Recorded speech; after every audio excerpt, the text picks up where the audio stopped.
We can have our roll call and decorum speech, please. James Fine, Here. Dave Haddon, Here, ma'am. Donnie McDaniel, absent, Art Schultz, Here. Jeff Thigpen, Here. Chris Turner, absent, Michelle Wallace. Here. We have a quorum. In accordance with Louisiana open meetings laws, the Bossier City-Parish MPC asks for order and decorum at our meetings. Please silence your cell phones. For anyone who wishes to address the commission on any item on the agenda, we ask that you come forward, identify yourself for the audio record, and sign in. Speakers must address the MPC board at all times. For those that would like to make comments on an item, please limit your comments to 3 minutes on the particular item that is up for discussion. All other audience members are asked to observe the meeting quietly. If there is a need for audience members to hold a conversation or take a phone call, you are asked to please step out of the meeting. Thank you, Madison. All right, now I'd like to make a request, a motion to approve our agenda as submitted. Do we have Madam- a change? Yes, Madam Chairman, we have one item that needs to be added. It's PMAS 42-2025, the application of Ryan S. Israeli and Associates for Sheldon McCrane for a master plan development plan for Brownlee Cove, being 10.802 acres more or less, located in sections 4 and 5, Township 18 North, Range 13 West, located south of Wimple Road and west of Old Brownlee Road, Bossier Parish, Louisiana. It needs to coincide with the preliminary plat that's on the agenda. Okay, all right. All right. Can I request a motion to? Yeah, I'll move we accept the addition to agenda. Second?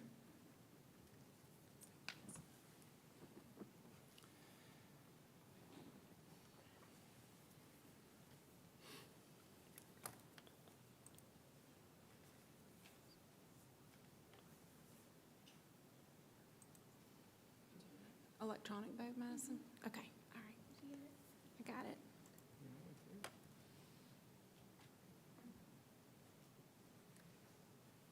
Did you, are you guys getting the vote? I'm There it seeing the is. second. There it is. Okay.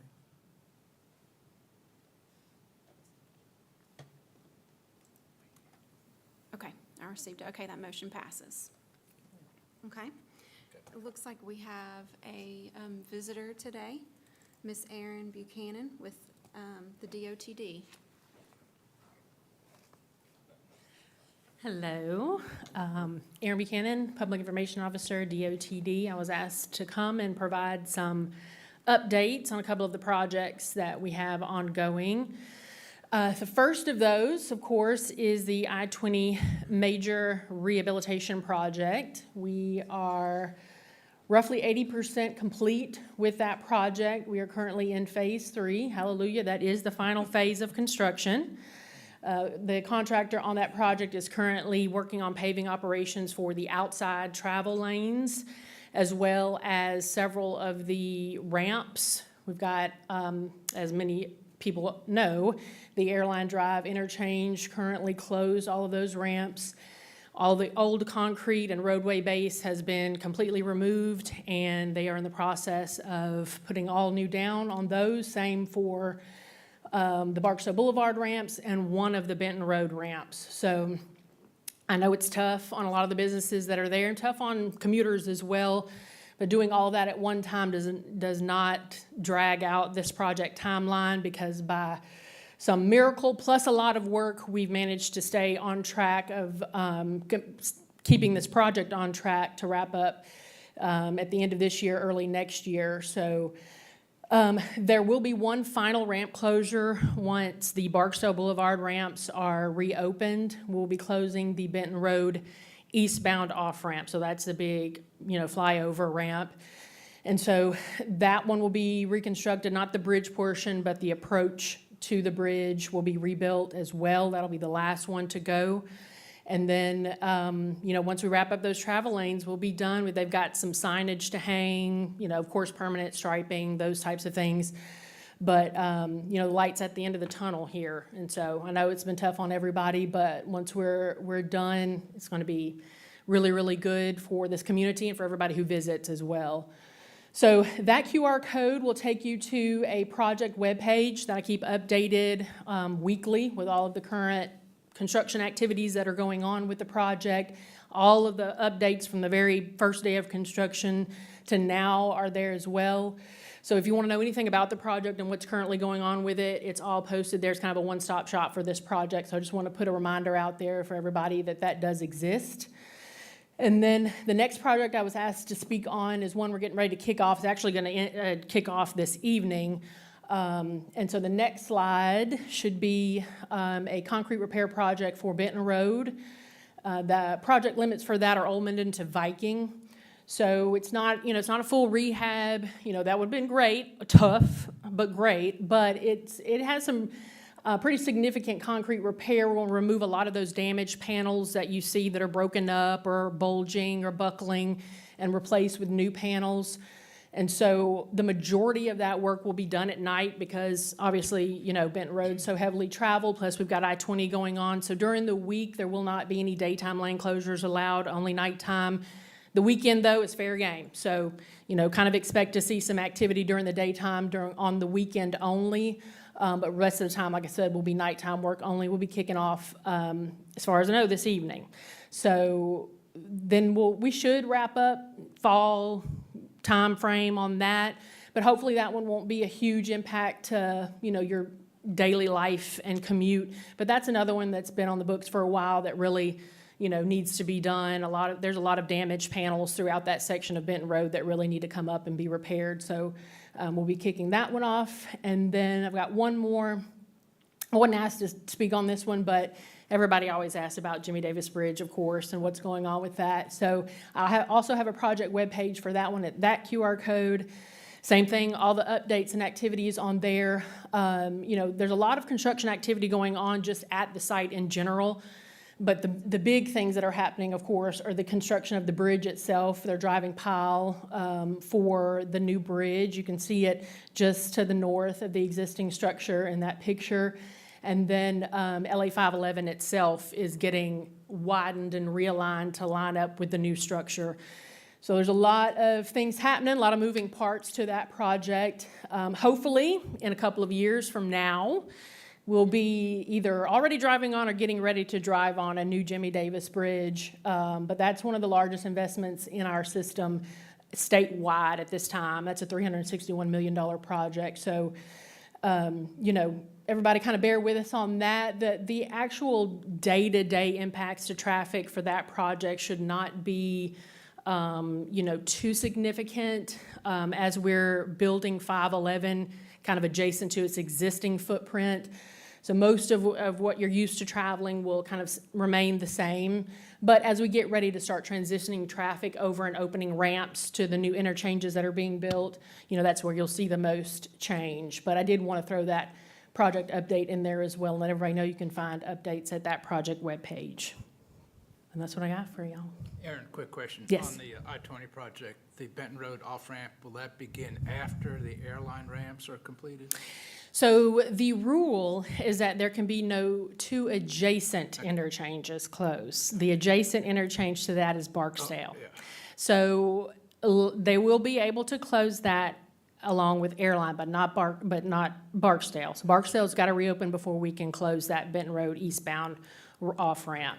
So I know. Very good. It's tough, but yes. Thank you. That's what I got. Okay. Thank you, Aaron. Thank y'all for having me. Appreciate it. All right, we will move into our public hearings. Madison, if you don't mind reading the first agenda item for us.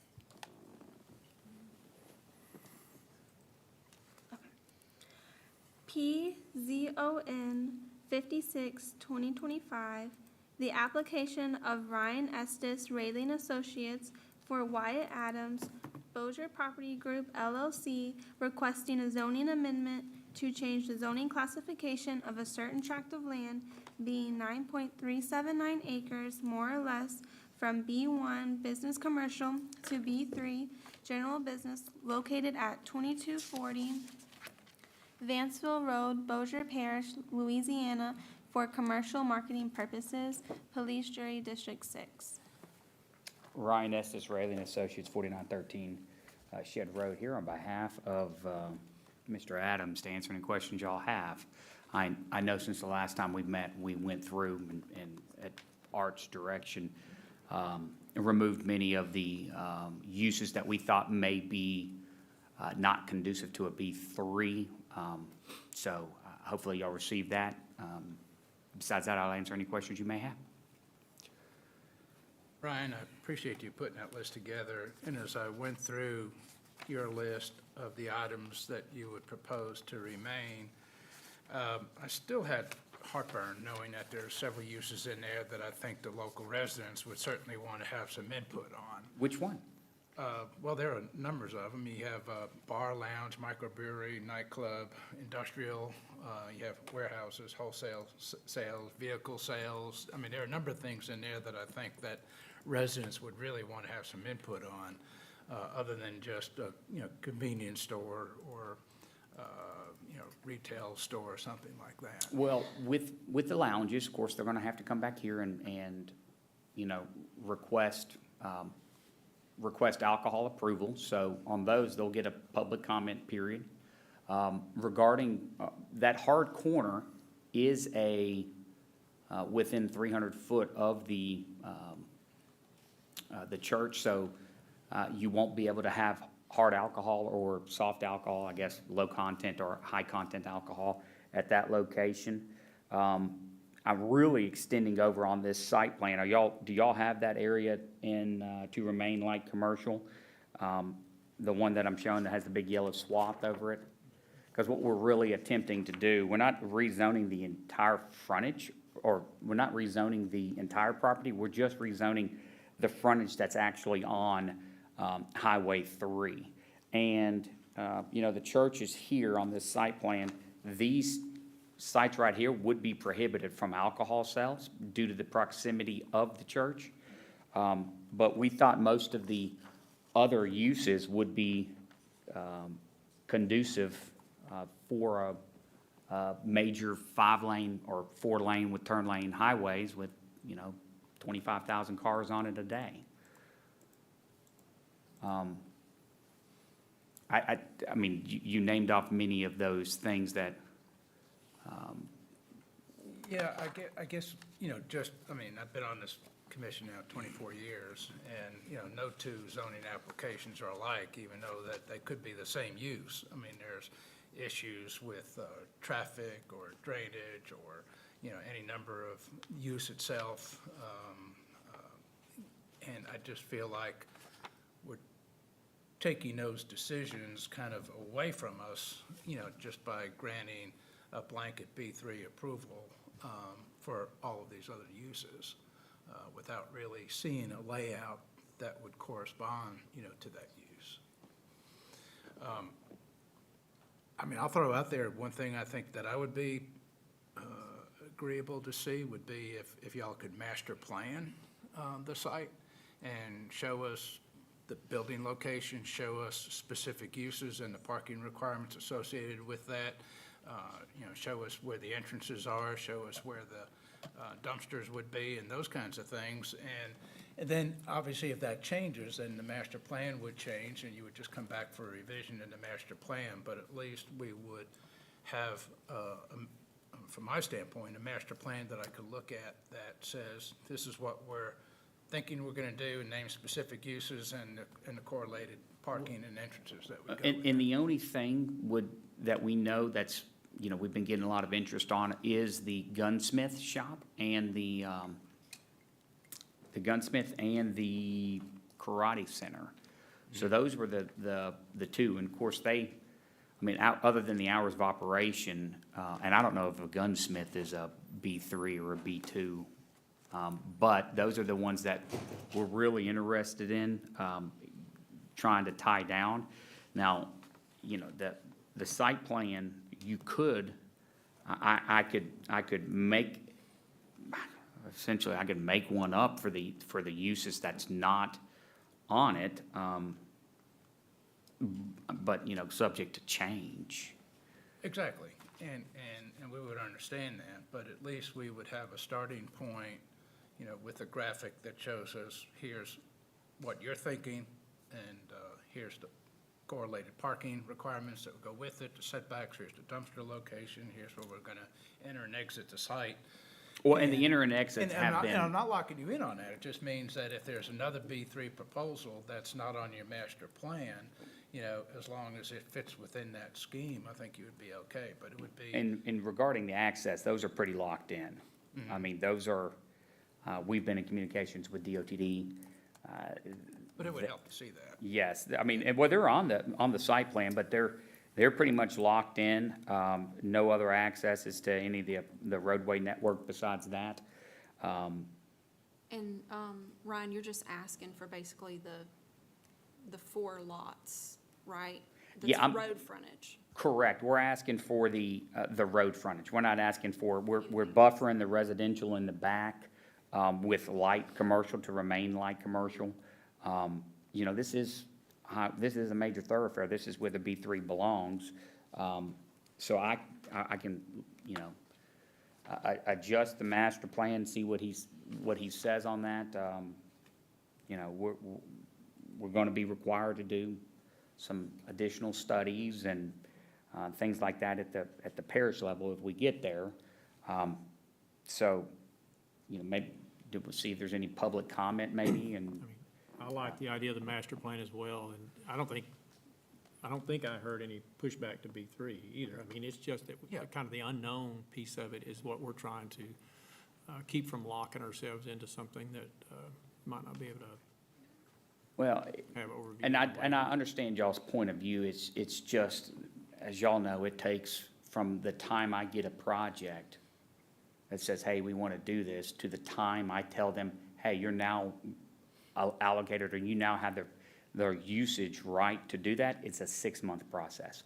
So we're trying to make these sites more shovel-ready, more available, so we can proceed in a more timely manner, because, you know, time is money, and 6 months will kill a deal in a heartbeat on a real estate deal. If zoning is in place, that's one thing, but if zoning is not in place and it takes 6 months, that's always been my hesitation, or not my hesitation, that's always been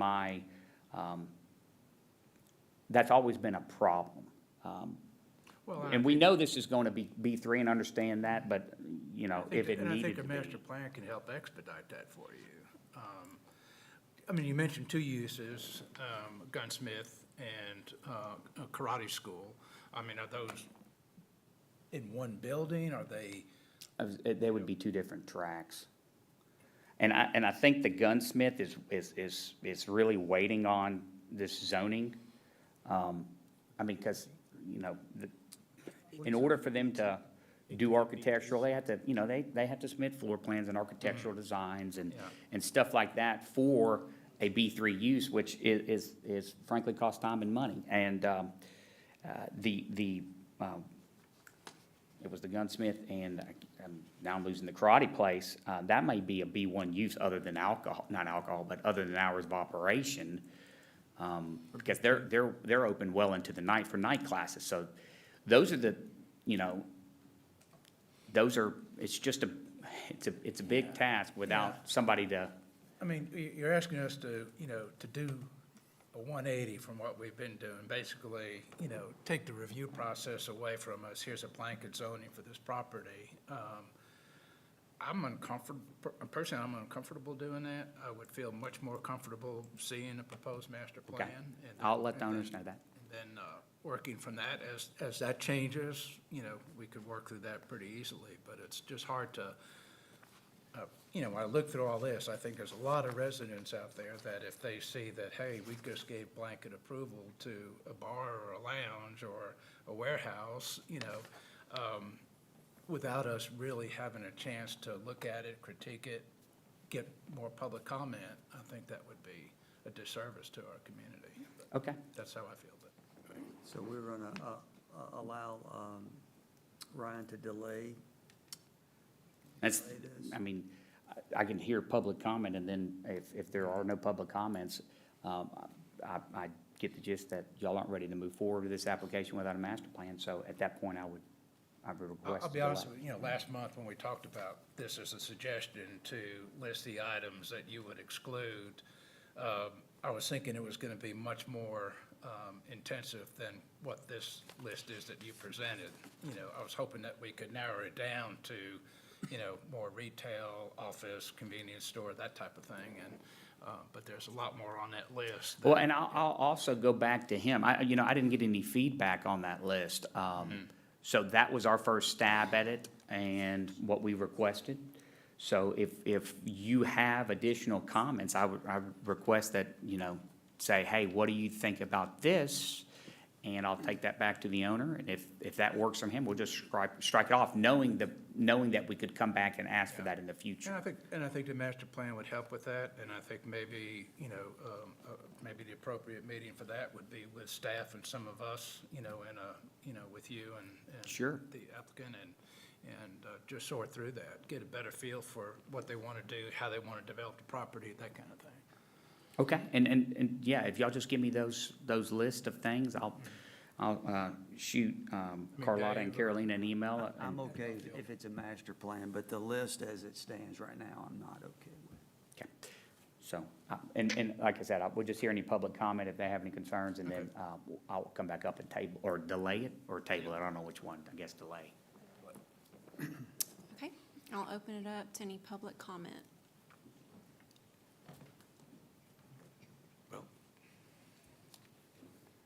All right. Are you good with a delay? Good with delay, I guess the public wasn't as concerned, so. But yeah, if that's what y'all want to do, I'm good with the delay, and I'll let the owners know, and we'll see what they want to do. Ryan, I appreciate your cooperation in that. Before we go, did our attorney have some advice for us? I think the master plan is exactly the way to go. Okay, thank you, Neil. Okay. Thanks. Thanks, Steve.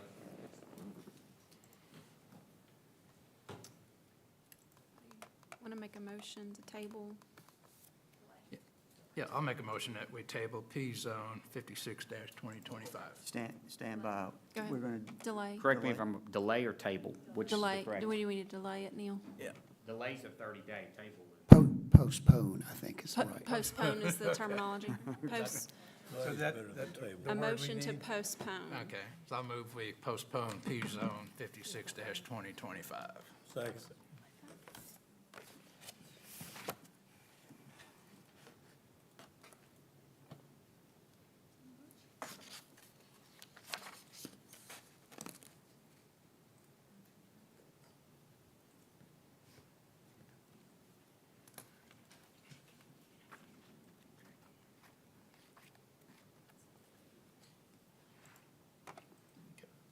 Good.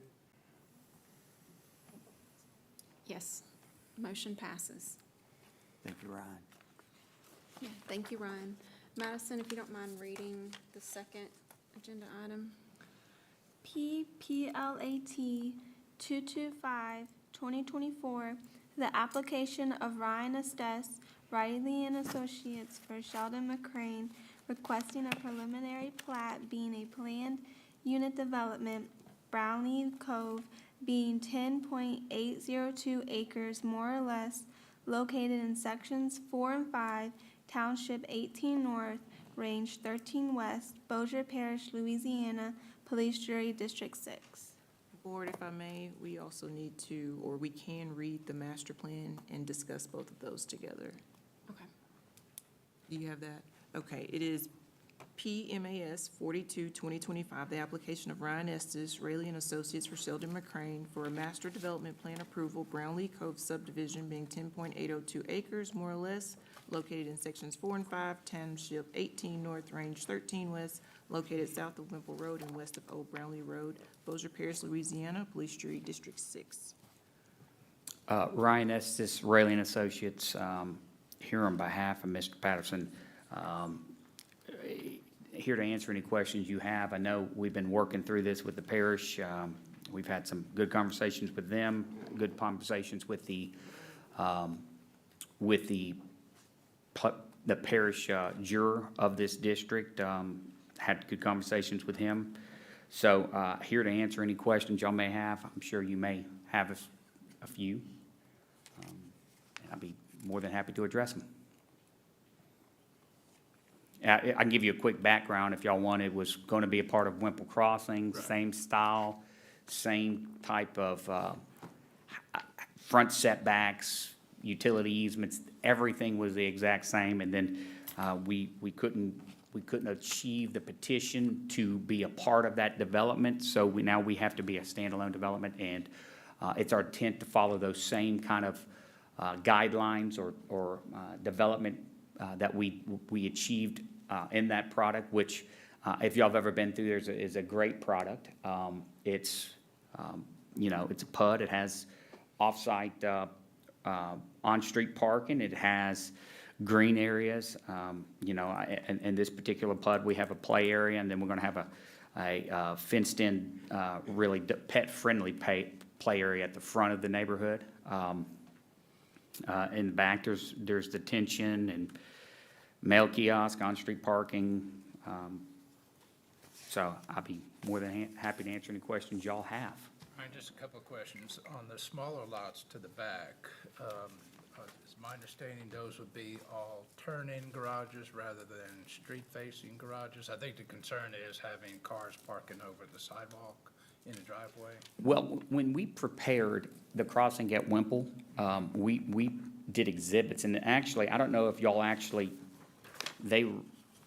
we sent this, do y'all have this cross-section? Yeah. Okay, so that cross-section, if you look at it, there's 12 and a half feet of right-of-way between the back of curb of the road and the right-of-way line, and then there's another 15 feet of space between that and the garage. So that's 15 plus 12 and a half, 27 and a half feet. Okay. That allows one car, and we actually have pictures of those vehicles, a full-size Chevy Tahoe in that, not over the sidewalk. What two cars would do, what would be the problem is, if you try to park two cars in there, it would well stick out into the road. So in my opinion, that's why I don't think anybody does it, because you would be taking up more than half of a lane over the sidewalk. So, it's a very good development. We look forward to proceeding, answering any questions, and And, of course, as an engineer with a 50-foot right-of-way, are you comfortable you can get all the utilities in the front? I have no concerns. Okay. It's done all over. It was the same thing You've in done it before. Folia. Yeah, it was the same thing in Crossing at Wimple. We do it in Shreveport. We do it in multiple developments over there. I have zero concerns having a 50-foot right-of-way. I mean, I've been doing 50-foot right-of-ways for 20 years. With and have- utilities in the With front. utilities in the front, and like I said, we did it in the Crossing at Wimple. It is literally the exact same thing at the Crossing at Wimple. Well, I know Eric probably still has some drainage Yeah, we're issues gonna have to work with out you some on drainage, that, yeah. and Eric and I But he felt texted. like he could get that worked out. but- Yeah, Eric and I texted, he wants me to eliminate subsurface drainage, and I'm gonna give it the absolute, much effort as I can possibly give to removing any sort of subsurface drainage in here. And I think there's a good chance we could do that. And then maybe limit that amount of subsurface drainage without it. So, I think we made a good faith effort to try to accomplish that. And like Foley across the street, it's in the cities. It's the same thing with subsurface drainage. If they can do it in the city, they can do it in the parish. It's, there's no difference in construction. The same contractor that's constructed in the city can construct it in the parish. So, Now, the green areas you have identified in there, the total usable is less than what's called for. actually, if you look at my green space calculations, we're providing 1.36, and the total green space required based on based on the overall acreage of the properties, 1.08, so I should be about 30% greater than the minimum. That's usable green space, not the Usable not the green space. retention. Now, yes, correct, because if you look at my green space calculations as required, I'm only using 50% of that. Do you see that, Mr. Thigpen? I'm just looking at the notes provided by Carlotta's group. Do you, So, the front, is the levee board wanna all that front, the front of the development? You know where the bayou it is? so- that is the levee board. That's a so levee that board would- easement. That would be usable space? Sure. I mean, anybody can, I mean, it's right up against they want to walk up and down it. I mean, it's right there. I mean, So the other part was where it was the retention pond. The retention pond was taking too much space, and you have a note over there that says that you wanna use it for future roads. so this is, I'll explain that to you. The future potential roadway, if you look at the master plan, there's two comments. You see there's a lot 1005 and a lot 1004. What I don't want to happen, those are gonna be common areas, but should there be ever a chance to expand this development in the future, I do not want, I do not, yeah, right there where the parking is, I want to make sure that we have the ability to expand this development off of the cul-de-sac, either to the west or to the north, and not have to gain a petition. The parish has that petition requirement, so that's the intent behind that being full-fronted and honest with y'all, that, hey, if we ever were to acquire additional property either to the north or to the west, that there may be a future road. And what would end up happening is we would offset that green space and that detention on the newly acquired property to ensure that we're not only meeting, still maintaining the required detention and green space calculations per this development, but we're also expanding it to include the new PUD requirements going to the north or to the east, or, excuse me, to the west, to make sure that that's all taken care of too. So the detention would be expanded, of course. The green space would be expanded upon that. But I don't want to get into the quagmire that we've had here. Yeah. So this is just basically just potential. You don't control that property at this point, but.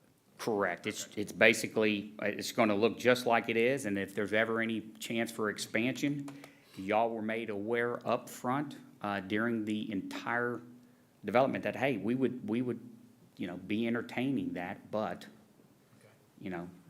So just one last comment. So I'm taking the green usable space as the dog park with 0.18 acres, the playground with 0.07 acres, and I'm concerned about the bayou, bayou? The bayou.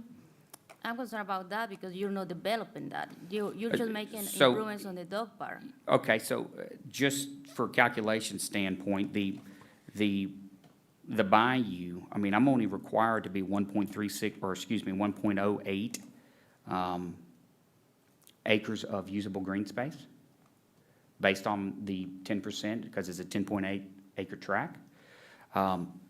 Even if you remove that lot 1,000 out of there, I'm still 10% over the required green space as required by y'all's PUD ordinance at this point.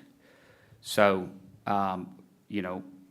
the other stuff is 50% usable on the detention, which is in y'all's ordinances in the UDC. So I'm abiding by that. And even if you did remove that, I'm still over the minimum required green space calculations.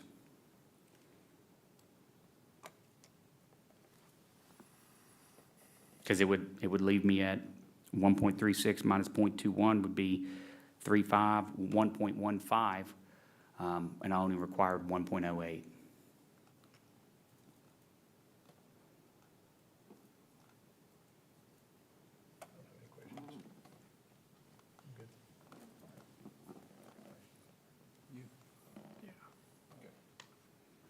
The play area, is that intended to, what's going to be there for the public? Right now, we're thinking potentially some sort of play activity, maybe a swing set, something like that, because these yards are going to be tight.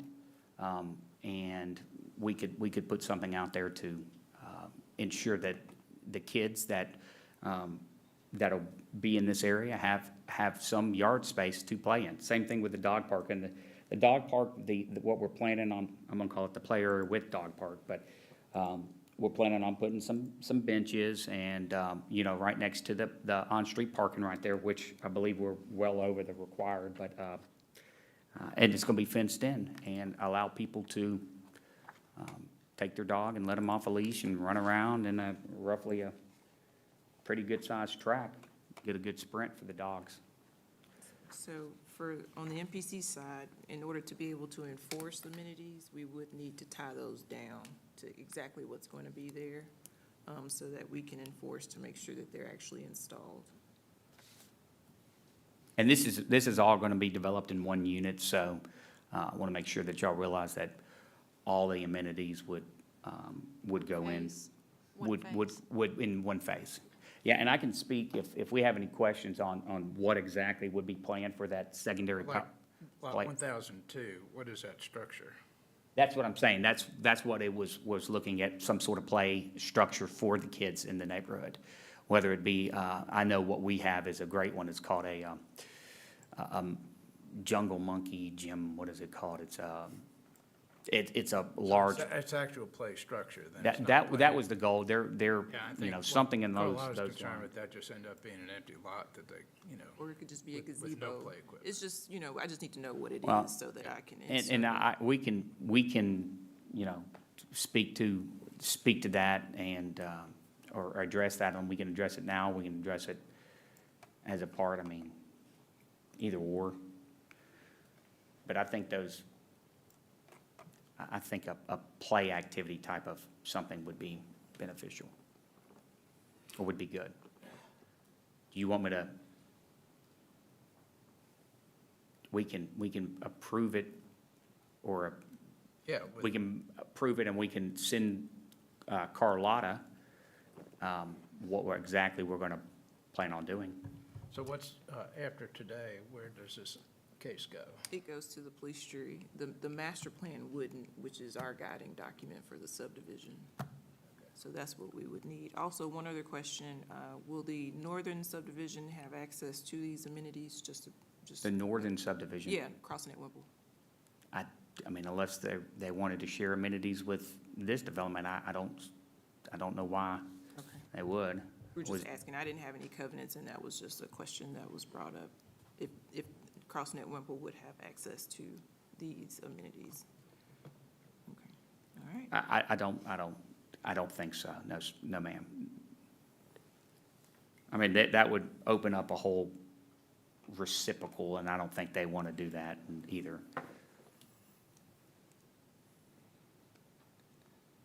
And then on the south side, if I may, board, there's an 8-foot wood fence. Is that intended to be installed by the developer? Does it exist already? No, that's going to be installed by the developer at the time of construction. Are we going to do that during the construction of the house, or are we going to do that during the construction of each, at the beginning of the development? Haven't decided yet. But we're following the same type of procedures that we did at the crossing at Wemple. They were 7-footers. Actually, they were 8. We had to go back down to 7, but we'd like approval for 8. That's one of the things for screening. We definitely wouldn't have an issue with 8 because the school traffic circulates back around that way. We just for GWIS, we would need to know when that would be installed. Is it going to be installed at the very beginning? Is it going to be installed whenever the last lot is developed? Well, they're definitely going to be installed at the time of the construction of the house at the latest. They're not going to be. So as each house comes in? Correct. That's definitely, if not, they would be installed all up before that. But I would think that would be pretty reasonable at the time of the house construction, each of those going up. to ensure that, their privacy back there.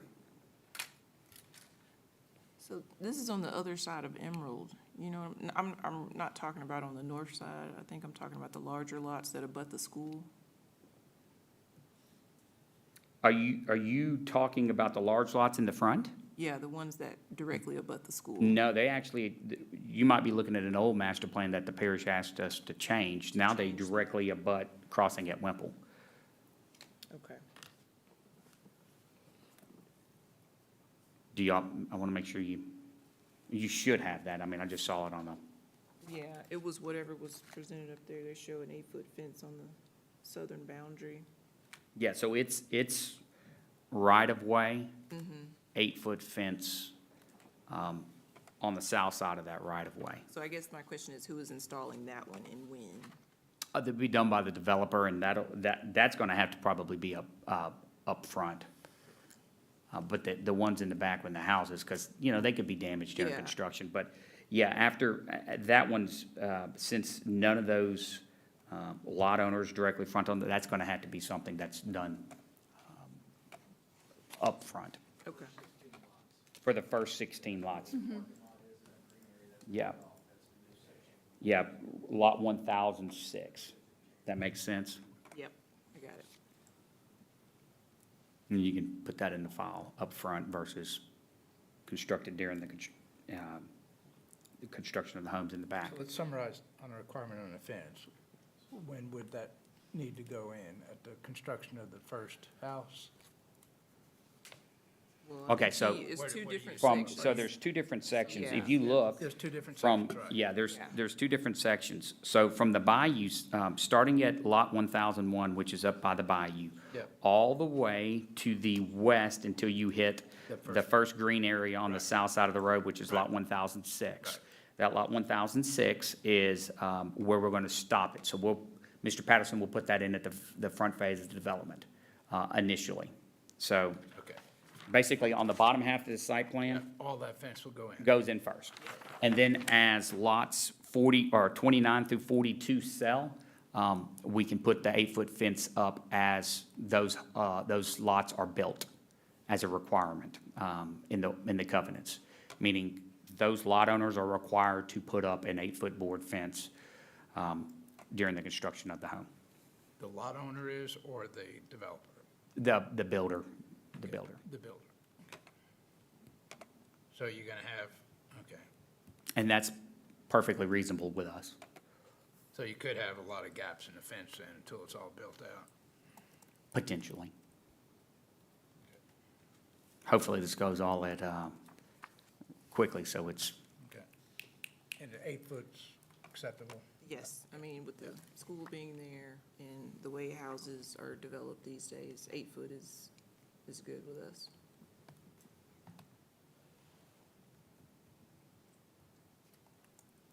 we got rid of all the 0 lot lines, so these are gonna be your standard. They're gonna be in the back, they're gonna be the courtyard homes, larger side patios. So they're gonna have, those is gonna be a good product, unique product.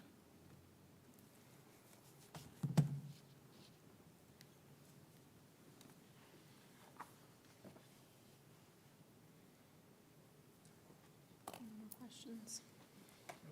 All right, I'll open it up to the public for comment. Public comment. And if you'll just state your name and your address and sign in for us.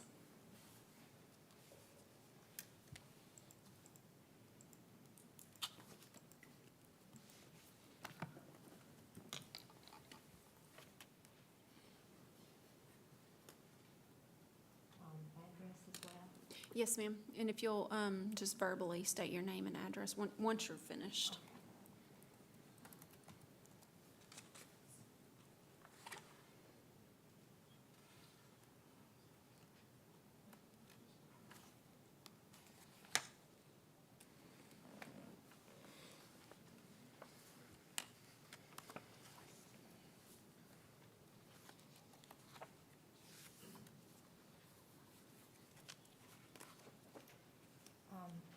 My name is Valerie Harris. and I live in the crossing at Wemple.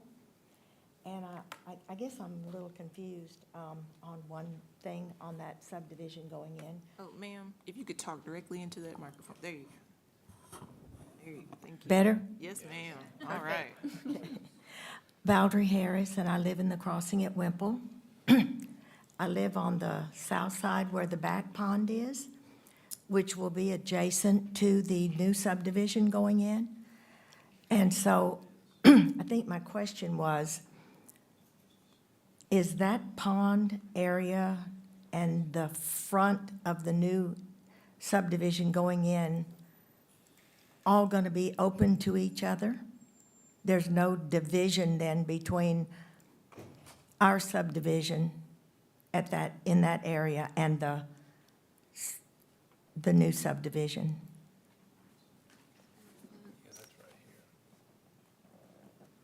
Yeah, right here. Their pond in the Lots 1 through 5, Yeah. southeast Mhm. corner there. Is there there's going to be crossing. a fence there? 1 through 5. Okay, here to here. Yeah, This is, okay, and I live over here. yeah, so just to make sure everybody knows, we originally had the road on the other side that was up against crossing at Wemple, and at the parish's request, we changed that and moved it to the south side. Meaning the south side's up against PCA. Now, lot owners 1 through 5 will have the ability to build a fence if they choose to. Just like the crossing at Wemple has the ability to put a fence on their own common property, common lot. Well, the builder put my fence up, so would the builder also put fences up right here? That's, if the homeowner on lot 1 through 5 wants a fence, the homeowner will put that fence up. If they choose not to have a fence, they choose not to have a fence. Now, crossing at Wemple, that's a common lot that's commonly maintained, owned, operated, and maintained by that subdivision, and they can do the same just as easy as these 5 lot owners can, if they choose to do that. But You're saying build a fence all the way across here sure, and cut across, is what you're saying? sure. Because we maintain all that area around the pond Detention pond? and the sidewalk, walking path. We pay to have that maintained. So if those owners don't choose to put up a fence, they could just come over into our walking path and common area there. And Okay. I think what I heard him say is that you could, the fence could be built by your side as well to prevent that. Okay, okay. I mean, it could, right, it could be, That's, it could be that's either their, way. that's a private, It's your property private and you can. common it's lot. their- They can do whatever they wish to do. Okay. Okay. Thank you.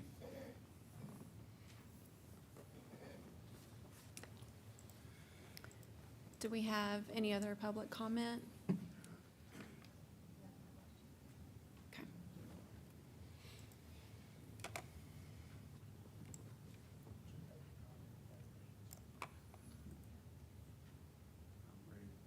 Vote if you want.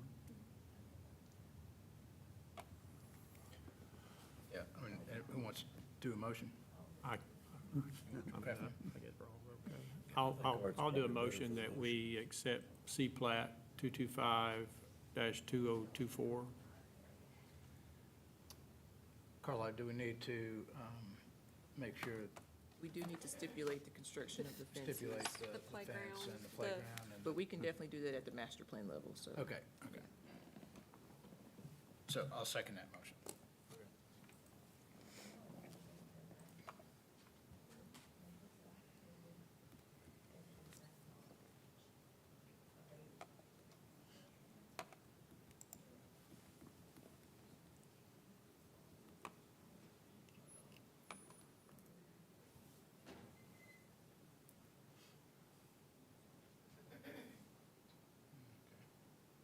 Motion carries. And then then we're gonna move to 42 Master plan? We need a motion on that master plan. Yes. This, we need to do the fence. The fence, we need absolutes on the playground and the dog park. Okay, I would make a motion. Well, do we need to open this back up? Except It's tied we- together though, right? It is tied together. Okay, We've had full discussions on the master plan as well. okay. I'd make a motion that we accept PMAS 42-2025 with the stipulation that the 8-foot fence we've built along the perimeter as indicated in the plan, and let the.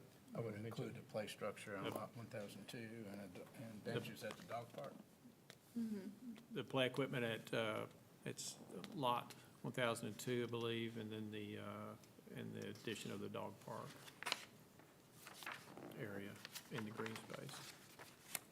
And you want to clarify, the fence would be on the south side of the first 16 lots? Yeah, first 16 lots, the 8-foot board fence will be constructed by the developer as a part of the improvements.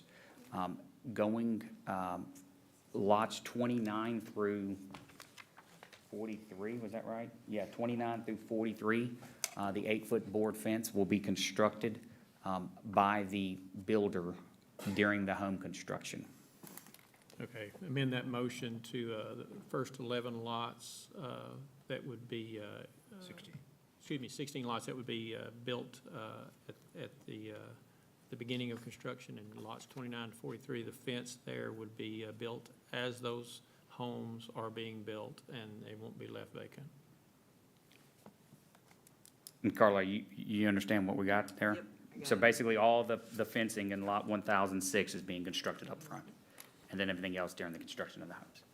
Okay, I'll second that. thank y'all. We'll need a verbal vote on this one. Verbal? In favor. Against? 4. 4. 4. Thank y'all. Thank Ryan.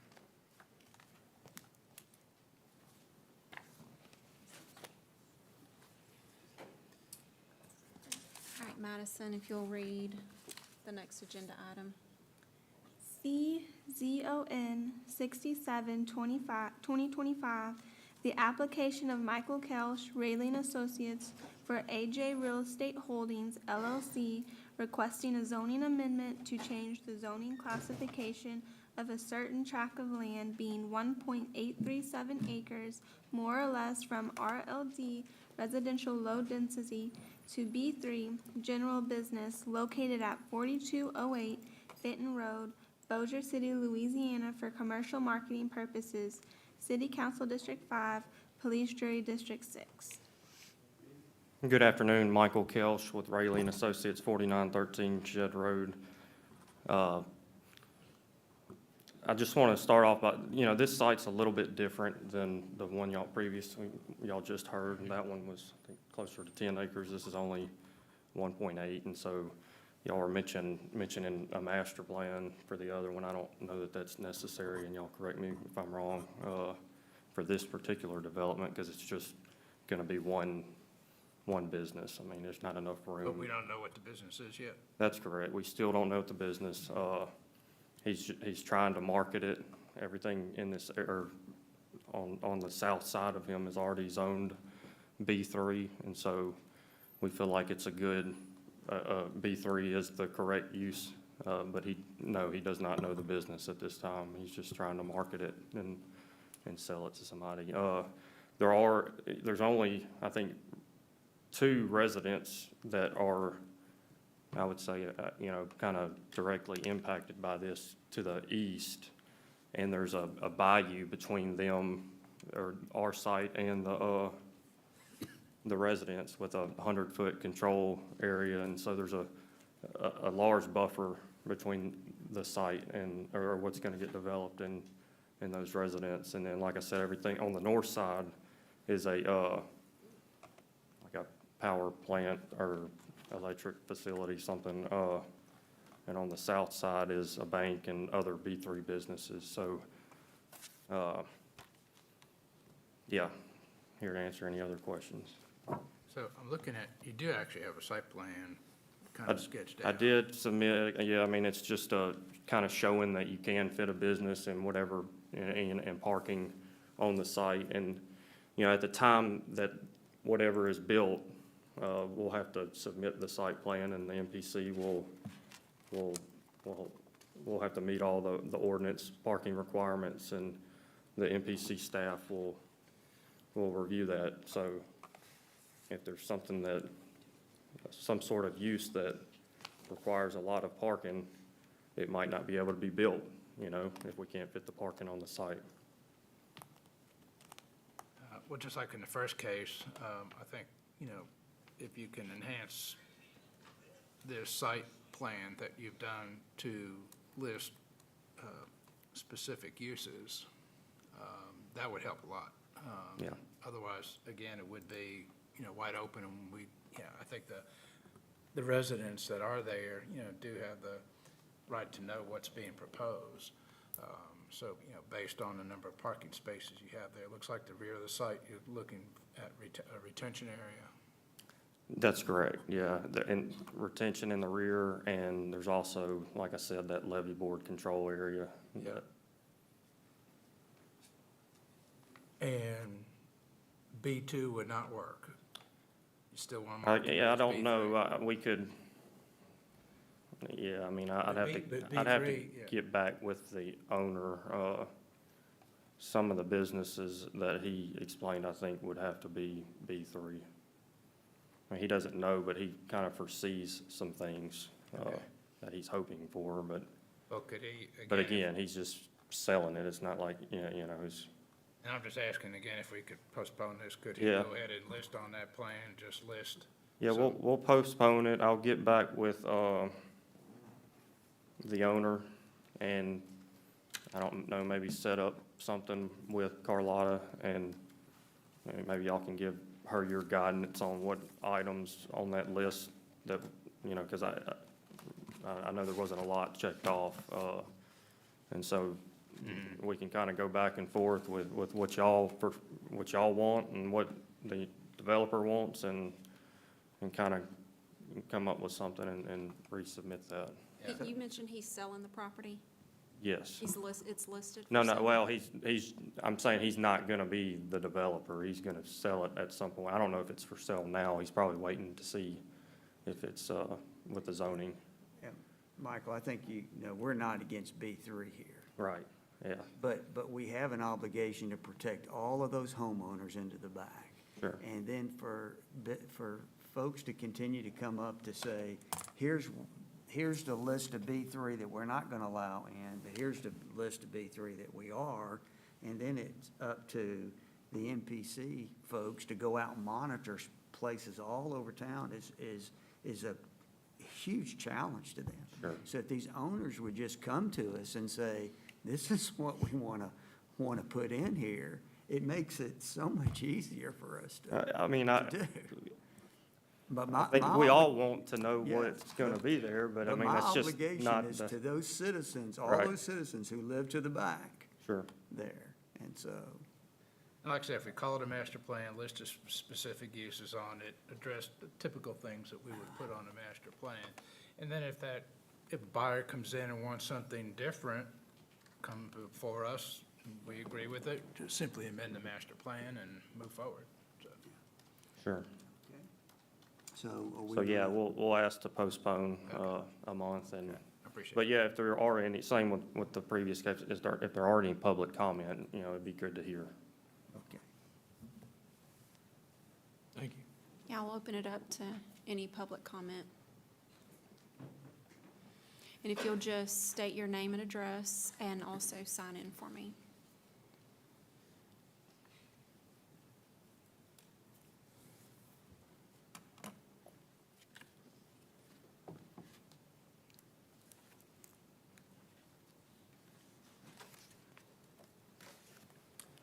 Good evening.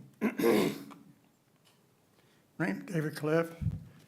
I live at 205 Menoy Circle. I thank you, gentlemen, Yes, sir. because we are concerned about what's gonna go in that place right there. Yes, sir. So the only thing that my biggest main concern would be the levees. When it floods back there in the back, as you know, we've had a lot of problems with flooding in the past years. But recently, Bossier City's been stepping up and cleaning out the drainage. So, it would really be nice to know exactly what's going in there. So, you know, I know a lot of people are probably not here from my area, but I live right behind that place right there. So I just want to be concerned with just making sure that the water flow or the drainage is properly taken care of. Because that's the last thing I need is for that place to flood again. Because where I live at, all 3 properties that surround me were bought by FEMA. So those places got flooded. So that's, like I said, that's about the only thing I'm really concerned with, to just make sure that's addressed. Yeah, we're on the same page. Huh? We're on the same page. Okay, thank you. Yeah, okay. Because that would be included on the master plan, the Yeah. drainage.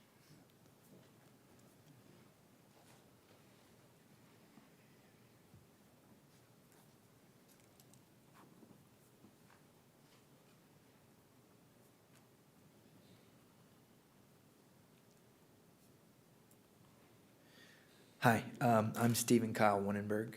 I'm at 202 Walnut. I'm also directly east of the property. My backyard abuts across the Benoit Bayou. A few things I'm concerned about. It was already clear-cutted.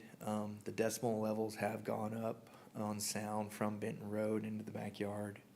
So I'm concerned about noise and lighting. That substation has floodlights. They already are bleeding through where the trees were into the backyard, so I can see them right into my house now. So I'm just concerned about lighting, noise, you know, if people are working in the night, so, you know, sound. Also, there is a 90-degree bend in Benoit Bayou right there that is along my backyard. And so when it does rain really heavy, it's not just flooding, it's also erosion control. So now that all the trees on the Benton Road side are gone, as those roots start to rot, you're gonna see when the higher currents go by, it's gonna start eroding the dirt. I don't know what it'll do to my side. I leave a good hedgerow of trees, but those are just some concerns we're worried about. You know, and this master plan, well, not a master plan, this site plan we're showing, they do realize, Michael does realize there needs to be a detention area to hold Right. that water. So, Right, or somehow, or yeah, something to hold the dirt in place. Because it's a pretty hard turn there, and it rises sometimes 8 to 10 feet, and can rip through that 90-degree turn. Wow.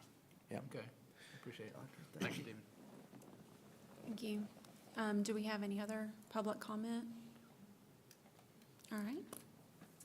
Anything else from the board? Oh, Now might be a good time to put in the record the support for the master plan for the B3.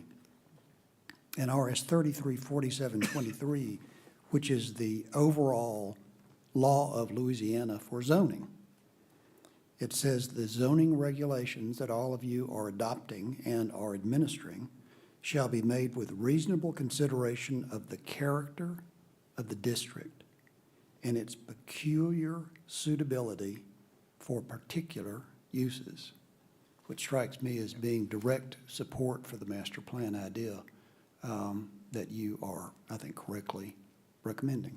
Thank you. Good, well, thank you. That's exactly what we needed.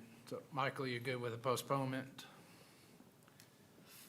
Yeah, we'll get more information, get a master plan, get that list beefed up even more, and drainage, like on all sites, we're required to detain, and the parish is gonna make sure we do that, so, or the city, it's the city limits, city's gonna make sure we do that, and, but yeah, we're good with postponing it, and I'll get back with the owner. Thank you. Thank you, y'all. Michael. Appreciate it.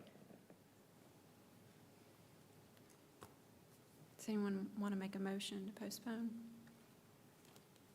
I'll go ahead and make a motion that we postpone C-Zone 67-2025. Second.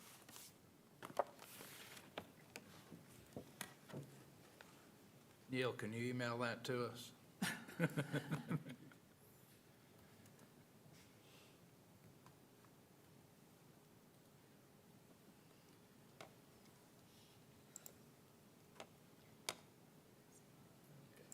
Motion carries.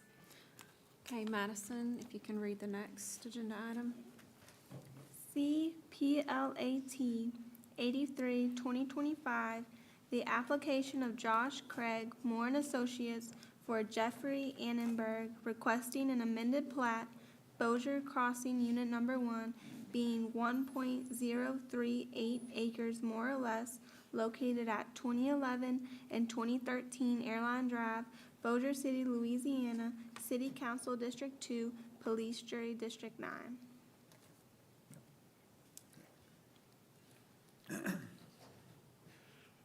I'm Brian McNew with McNew Architecture, 3556 Uri, Shreveport, 71105. And Josh is behind me, he's the applicant, but I'm here representing Jeff Annenberg with Annenberg Asset Management, who is the owner. So I'd like to field any questions you all may have. We're taking essentially and parceling out or creating a parcel for the Notinis and the Bass Pro Jewelry buildings and the billboard.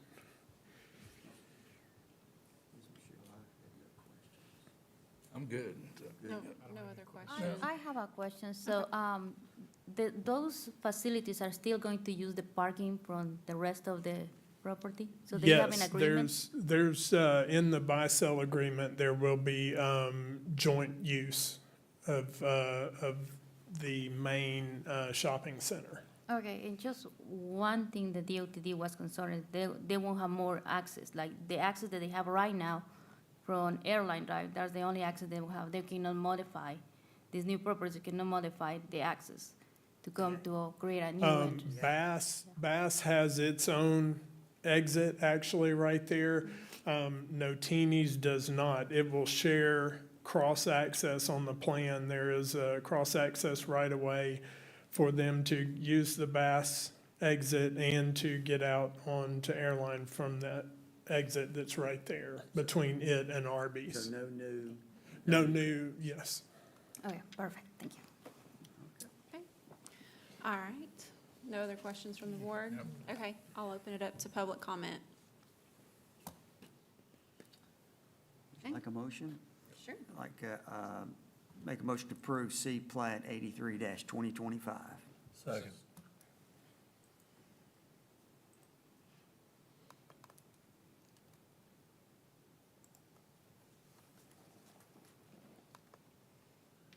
Motion carries. Brian, just one question, Brian. Who gets lot 1003? That one stays with AAM. Okay. 2001 LLC. Okay, thank you.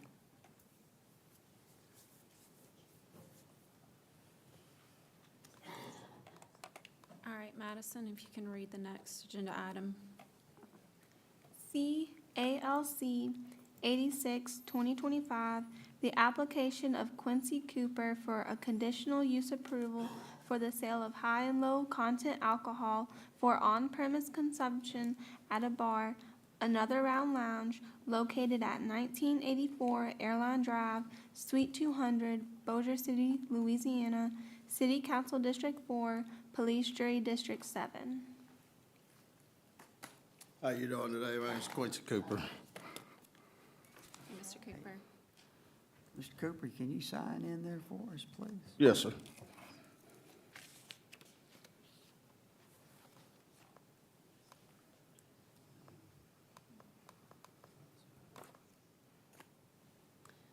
Mr. Cooper, will you just tell us a little bit about your project, what you got going on?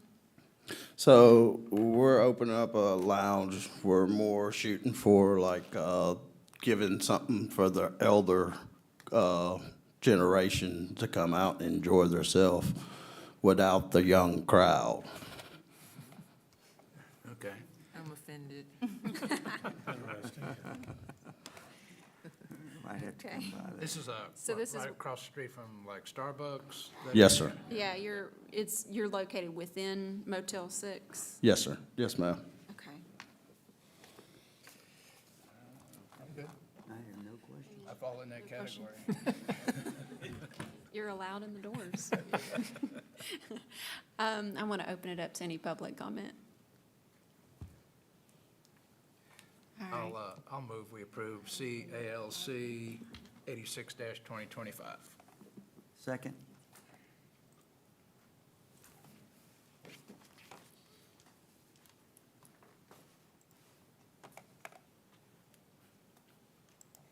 The motion carries. Thank you. Thank you. All right. Madison, if you can read number 8.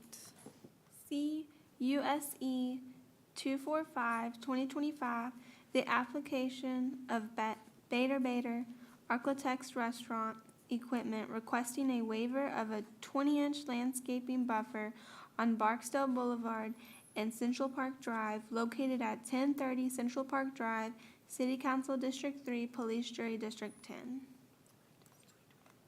Ms. Carlotta, this is just a typo in our paperwork, right? It's a 20-foot landscaping. Well, I'm sorry, it said CU's 245-2024, it's just for the record. No, it's, I believe it is an old case. Okay, so it was On read the, off as 2025. on the agenda, Yeah, it it's says one thing, but then if you look at the package, it has 2025. 2025. So which, Oh. yeah, I just need for the record, which one, Yeah, It's 2024. 2024? it should say Okay. 2024. Okay, Okay, okay. okay, all right. And if you don't mind signing in and stating your name and your address, and then tell us a little bit about.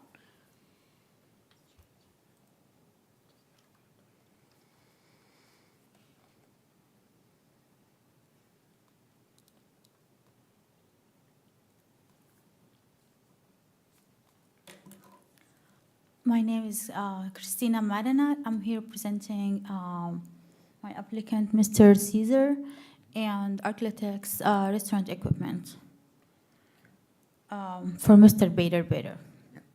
So earlier this year, we Architects Restaurant Equipment, acting as a general contractor for our client Diego Seafood, came before you with the proposal for this new restaurant located at 1030 Central Park, and the board advised us on the changes that would need to be made on the site plan, as well as getting Department of Transportation approval. At the last meeting, I think the main concerns were how we are going to permanently close off the entrance from the Barksdale Boulevard side, which we have addressed by installing a curb and a 2-foot tall planter.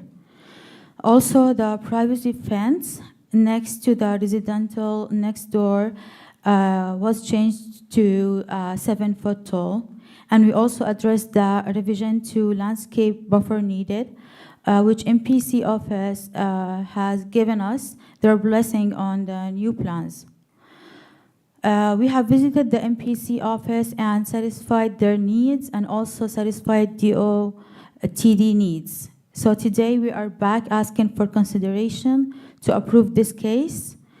Today I'm here with the owner of the restaurant, Mr. Caesar, to answer any questions you may have. Mr. Caesar is a well-seasoned restaurant operator and will not request to serve alcohol. I don't have any, I was gonna see if there was any from the audience. Okay. Yeah. Did anybody else?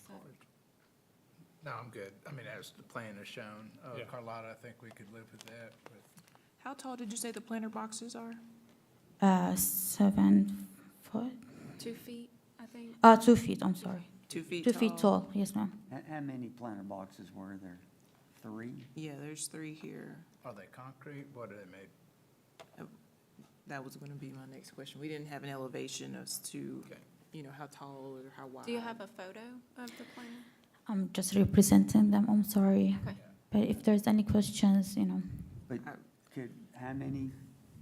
I mean, Additional. three Are would there be actually 3 fine. out there now, or No, no? There not will the be? last time I drove by there. Okay. No, they're not out there. So I would, you know, if we move forward, I would request that we have that finalized and we can assist there with the staff. Okay. Okay. I Just make sure it's understand. something substantial enough and it's not just a flower pot. Right, right. Just kind of curious if there's any questions from the audience. Okay, all right. I'll open it up to public comment.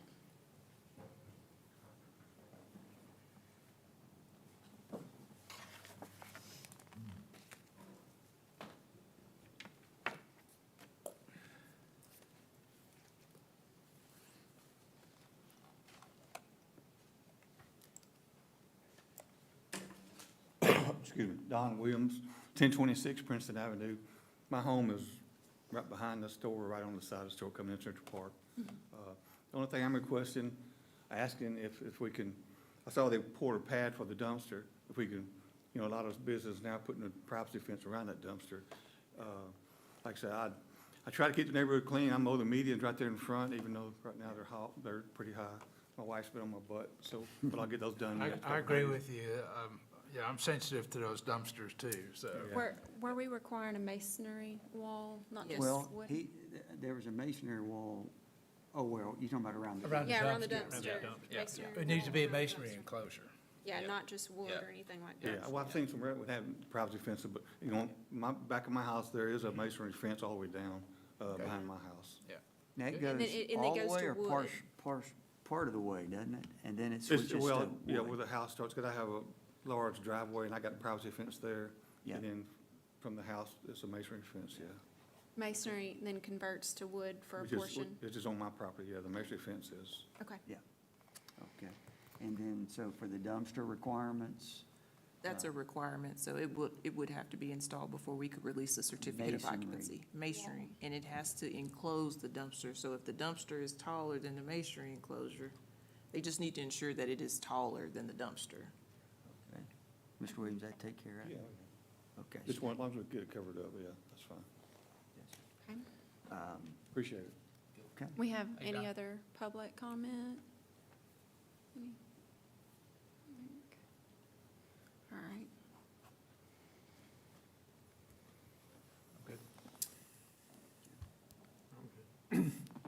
I would make a motion that we accept CU's 245-2024. Second.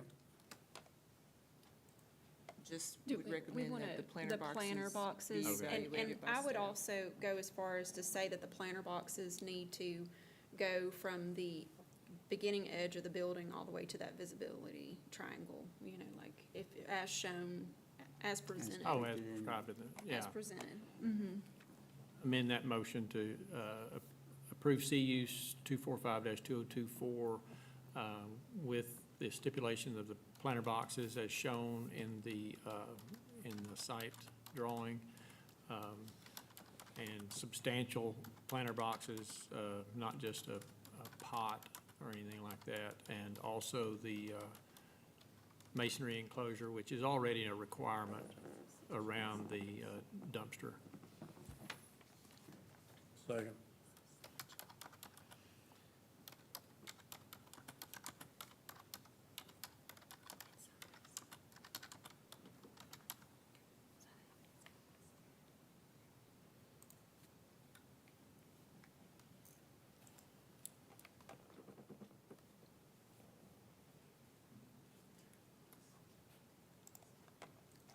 Okay, that motion carries.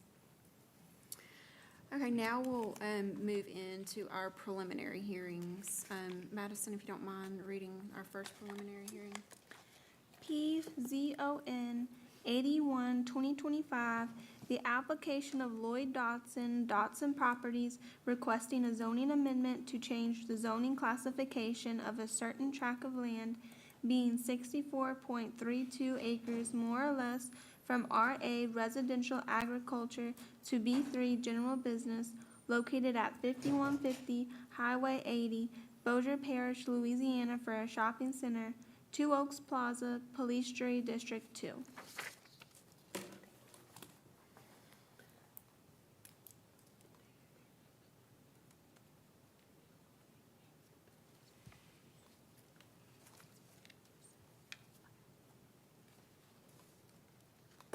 How y'all doing this evening? All right, I'm Lloyd Dodson, Dodson Properties. We own some rental property out there, and we already have Two Oaks Storage. And we've talked to Miss Carlotta about, and Miss Carolina about, the acreage is really different than the 64. It's only gonna be like 21. It's the front part. It's right behind where the back fence of the mini storage is. And years ago when we did this, I didn't realize that Sam had made this RA, and we've got the existing mini storage, and we built this property for future use for what we're doing here, to add this strip mall to it and to add one on the other side also. And all of the infrastructure, the roads and everything into it are already there. I think y'all have got the plans on the existing building. We've already got 3 tenants lined up to go in it. I don't know what else to say about it, other than we've already got like I said, the infrastructure, the drainage and all for the whole facility. So, I mean, we're already catching the water now and everything, so. You mentioned you had 3 tenants lined up. How many proposed suites for the building? It's 6 or 7, Michelle, depending on how big, we've got, one tenant already wants roughly 4,000 square feet of it. It's 11, I think it's 11.7. I didn't Okay. bring the plan with me. But we've got, it's 11,750, I think, on the usable space. And I might be off of that. I've got a lot of numbers running through Do my you know head. what type of businesses? Yes, the big one is it's a boutique and a home goods store. Some ladies have gone together, and then one of them is a hairdresser studio, and then the other one is an exercise studio. Sod looks nice. And if y'all drive out there, the lady that takes care of that deal out there, we got as nice a facility as it is. Two Oaks. You do have I drive by there all the She time. keeps the ladder, keeps all the flowers up, and when something's broke, she fusses at me pretty hard, so I get it tended to. Nice place. I have no questions. I think good. there's a few things that he'll need to work with, right, Carlotta? for Oh, yes. Yeah. lot, But that's for another We're day. gonna adjust the acreage for you. Yeah, he's getting at, the surveyors told me on the way up here today, he would have that to you in a couple of days. Okay. And if he doesn't, if you get a hold of Miss Tina, I will tighten him up. All right, I like it. And Mr. Dotson, for the record, when did you develop the first portion of the storage buildings there? I think 8 years ago, I think this is either the 7th or the 8th summer, Carlotta. I'm not positive. I'd have to go back and look. And we just opened the last 2 buildings that we built. We just opened them about a month ago. Okay. And then, we've got another 2 buildings. We're fixing to bring you the paperwork, and once we do those 2 buildings, that'll be all of the mini storage portion of that project will be On the done. back 60-some acres, whatever that is, how are you proposing to access that? On what's that now, the On back part? On the back part of that property, right. How do you- It joins Chandler Road. Okay. The back part, if you turn by Circle K at Chandler Road, when you pass that last house, all the way to that trailer park is part of that piece of property. Okay. From the High Line right away, you can see it real good on a Google map. From that High Line, takes in all of that back part of that property. Very good. And Mr. Dotson, can you confirm that this was always the intent for the property to have a multi-tenant strip center and storage? Yes, ma'am. When we started it, I had talked to Sam and to Butch about it and told them that was what we move a little slower than some folks. We try to pay for it as we go, I guess. But, yeah, that was the intent of it all along was to, and that's what the driveway's built into it. I was looking last week when I drove, there's not but one driveway as big and as wide as that all the way out, and that's at the Ivy's Lumber Center. It'll, all of the, you know, it's gonna look just like what it looks now, but nicer. It's very nice. The front's gonna be nice wood, and, we worked on that pretty hard, so. Okay. Question? No questions? Nope, I'm good. All right. All right, can I get a Do motion? there's 2, 3 from the audience, but. Well, we Preliminary? don't, do we? Well, no public comment. Preliminary, I don't think we- Unless, I Okay. mean, unless somebody does want to comment on it, I guess. Okay, You wanna, okay. I'll make a motion that we move P-Zone 81-2025 to a public hearing. Second.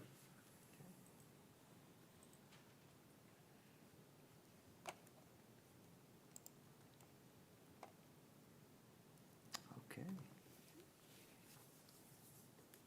Thank you. Good, thank you. Carries. You bet. Just get with us, Ms. Carlotta.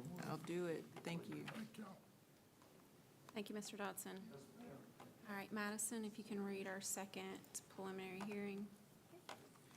CZON 88-2025, the application of Mika Duffy Engineering for Leslie and Kyle Wannenberg, requesting a zoning amendment to change the zoning classification of a certain tract of land being 0.07 acres, more or less, from RLD residential low density to B1 business commercial located at 2290 Benton Road, Bossier City, Louisiana, for a chiropractic office. City Council 5, Police Jury District 7.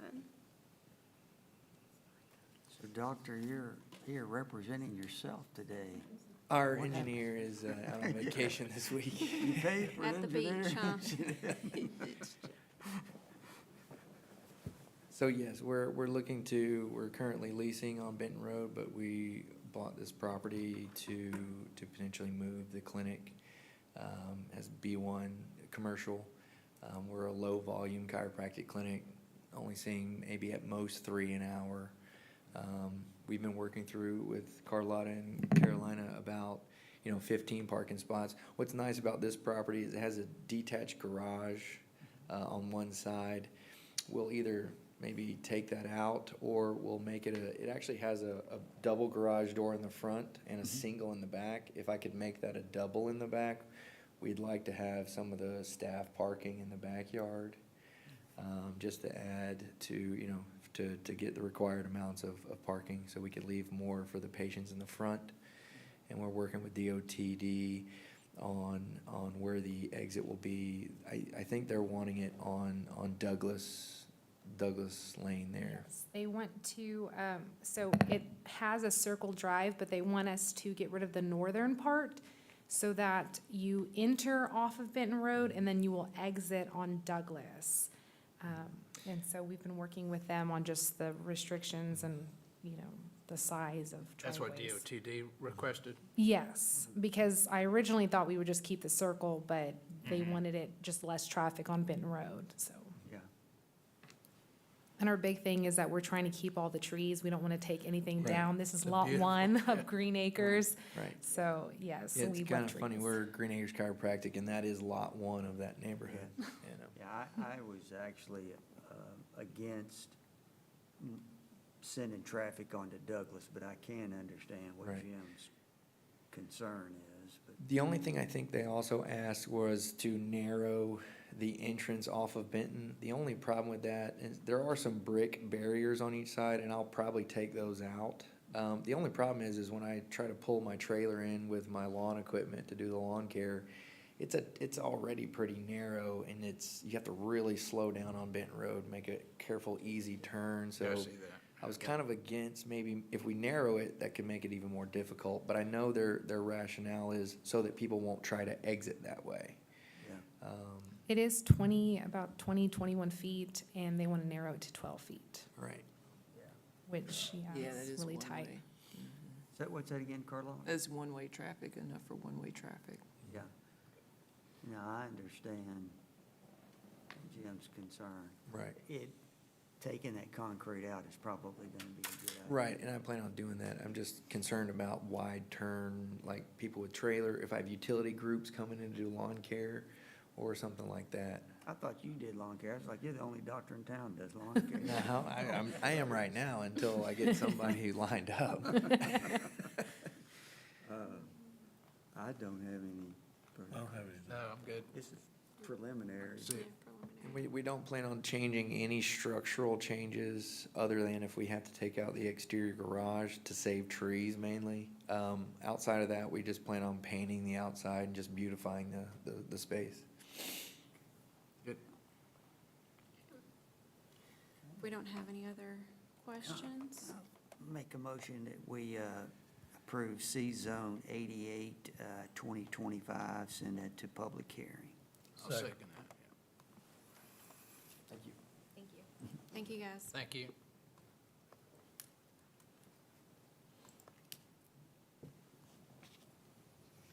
Motion carries. Okay, it looks like the next thing on our agenda is approval of the June 9th, 2025 minutes. I make a motion we approve the June 9th minutes. Second.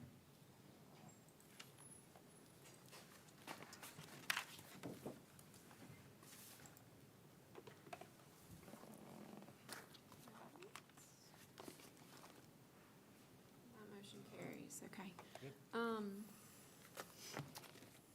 Carlotta, do we have any old or new business? Just two items of new business. On July 30th, 2025, we will hold a community meeting to discuss short-term rentals. Over the last several months, we've received several complaints, just issues with short-term rentals, how they operate, people parking on the grass, having loud parties, being a disruption to the subdivisions, lots of onerous traffic coming in and out, and I believe the public just wants to be able to air those concerns as we are considering drafting regulations for short-term rentals. Lots of activity in the parish. We had a consultant, we talked to two consultants, Deckard and Granicus, and they've evaluated our area and say we have roughly 100. We started this process with Shreveport a couple of years ago, but their issues were more substantial, so they proceeded with the regulations. I think at this time, the city and the parish are ready to move forward, just given the sheer amount of complaints that we're getting about what it's doing to the residential subdivisions. And so this will be the time where we'll hear from both sides, and so that way we'll have guidance on how to move forward in each jurisdiction. So that'll take place on July 30th. We'll send you a flyer too. You guys are welcome to come and invite anybody there to that. Second order of business is at the last police jury meeting, the police jury instituted a planned unit development moratorium for a year. I requested a year so that we can do the analysis, do the review, to have a good product, to move us forward, to be more reasonable, to be more smart with our growth, as we are still the highest parish for growth, and we want to make sure that we're doing that in a smart way. An effect of the subdivision regulations being amended was going to be a trigger for PUDs to come in to amend all the new regulations that we just instituted. So we're going to move forward with seeing what we can do with the PUD regulations. So outside of what we've seen today, we won't see any more for at least a year. So that RFP has gone out. We've submitted that to consultants, so we look forward to hearing back from them by August 1st. And that's all I have. All right, then I will adjourn